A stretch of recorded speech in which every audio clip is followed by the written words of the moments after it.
Implanting chips in the brain, the end of humanity as we know it. Implanting a microchip inside the brain to augment its mental powers has long been a science fiction trope. Now the brain-computer interface is suddenly the hot new thing in tech. This spring, Elon Musk started a new company, Neuralink, to do it. Facebook, at its Fate Developers Conference, showed a video of an ALS patient typing with her brain. But earlier to the game was Brian Johnson, an entrepreneur who in 2013 made a bundle by selling his company Braintree to PayPal for $800 million. Last year he used $100 million of that to start Kernel, a company that is exploring how to build and implant chips into the skulls of those with some form of neurological disease and dysfunction to reprogram their neural networks to restore some of their lost abilities. But helping to restore a damaged brain is only an entry point for Kernel. Johnson, a 39-year-old from Utah, is looking forward, with almost unseemly enthusiasm, to the day that healthy people can get neural augmentation. He has emerged as one of the most eloquent evangelists of reinventing the human brain. Here's what he said in a recent interview. Stephen Levy: "Why do you want to put a chip in the brain?" Brian Johnson: "The next frontier of human aspiration is inside our brains. We currently understand the world through our sensory mechanisms, and we will find thousands or millions of Everests as we unlock our brains." We've run out of Everests, and now we have to make them up? He says, "I look at the current set of things that I could potentially do, and I would like more options." These are the things you would like to do, but you feel constrained because your brain isn't powerful enough? Yes, I feel constrained in my current configuration, in my ability to process information, to remember it, to consume it, to think about it, even my imagination, in my ability to contemplate things I'm unfamiliar with. I can only imagine things I'm familiar with. Couldn't some of these concerns be addressed by humans working in concert with machine intelligence without having to change our brains? Let me ask you this. What does the human race look like in 50 years or 100 years from now? What does it mean to be a human? That was his response. I don't know the answer. Maybe my brain's too small. Then he says humans currently reign supreme on planet Earth because we are the most powerful form of intelligence. So therefore we decide who we eat, who we have as pets, who we allow to go extinct, who is saved, who is neutered, who can reproduce. We are currently developing a new form of intelligence in the form of AI that is increasingly capable, whether it's conscious or not. For humans to be relevant in a matter of decades, there is no choice other than to unlock our brains and intervene in our cognitive evolution. If you try to imagine a world where we are happy 30, 40, 50 years from now, there is no version of that future where we have not been able to figure out how to read and write our neural code. This is a critical point. The interviewer says, but if some people raise their abilities by brain augmentation, wouldn't people who don't change be at a disadvantage? They might not be able to compete in education, in jobs, and even in cocktail conversation, so it really wouldn't be a choice, would it? Johnson responds, well, how do you feel about some people getting a private education and other people being stuck in inner city schools? The interviewer says, I don't feel great about it. He then responds, so it's already happening. People somehow think that a cognitive improvement is something new to the scene. It's not. We just simply have different forms. A private education is a form of enhancement. Humans always do whatever they can to maximize their well-being. If we simply add technology to the brain, it's a continuation of what humans have always done. Now my hope is that we can build technology that would be accessible for billions. But the point is, this is not a new problem. In my opinion, that's like comparing apples and oranges. This is completely different.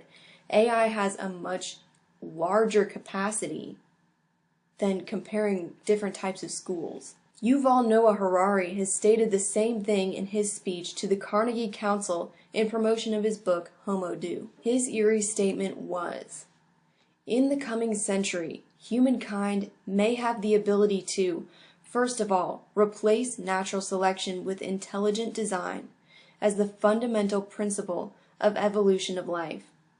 Not the intelligent design of some god above the clouds, but our intelligent design will be the main driving force of the evolution of life. Second, we may gain the ability to create the first inorganic life forms after 4 billion years of organic evolution. If this succeeds, then this is really the greatest revolution since the very beginning of life." He continues, "Using the new technologies, it will be possible basically to split humankind into biological castes.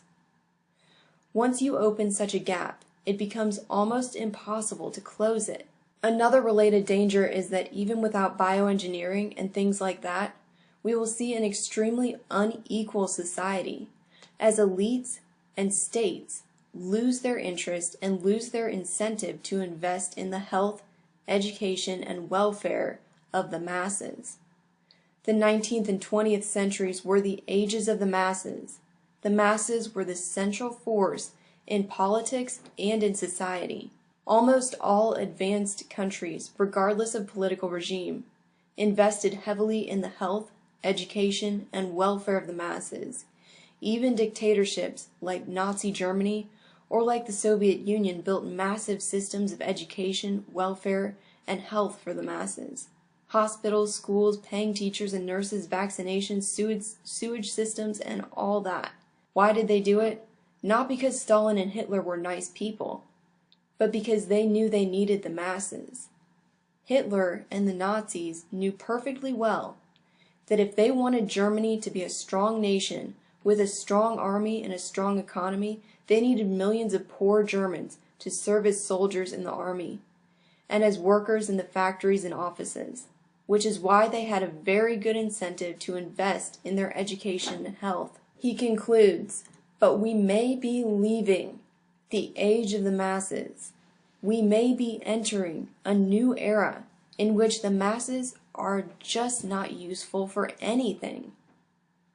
They will be transformed from the working class into what Yuval calls the useless class." This is the sick mentality behind the people creating these technologies. Back to Colonel Brian Johnson. He was asked, "Do you feel this is inevitable?" He says, "Unquestionably." So when is your best guess of when you might have a computer chip in your head? He says it depends on the type of technology, and it depends on whether nation states would allow an elective process, instead of me having to have the burden of some type of dysfunction or disease. So if I have a healthy brain, when could I get this? I would say within 9 to 10 years. But it seems to me that you're really talking about a pivot in human activity from a biological evolutionary pace into something which skyrockets it into a supercharged artificial evolution path that changes what human is.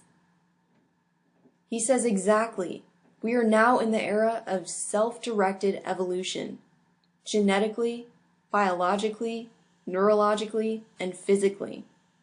I'm just waiting for a nation state to raise its hand and say, we are the home for human potential. Bring your technologies and let's do it. When asked, are there any nation states thinking about that now, he says, I've had a couple of conversations in confidence, and I would say there's more interest than a lot of people realize. When it comes to a nation state's competitiveness, I think that once this starts breaking, it's going to break fast. Those in Silicon Valley are all on the same page with this. Neuralink, Facebook, and Kernel are only a few of the many companies competing to see who's going to win the race towards creating these neural technologies. And this mind-altering technology has the capacity to change the world as we know it, as we've seen stated, and create a new class of humans who harbor the power of the chip. Thank you so much for watching. God bless and carry on.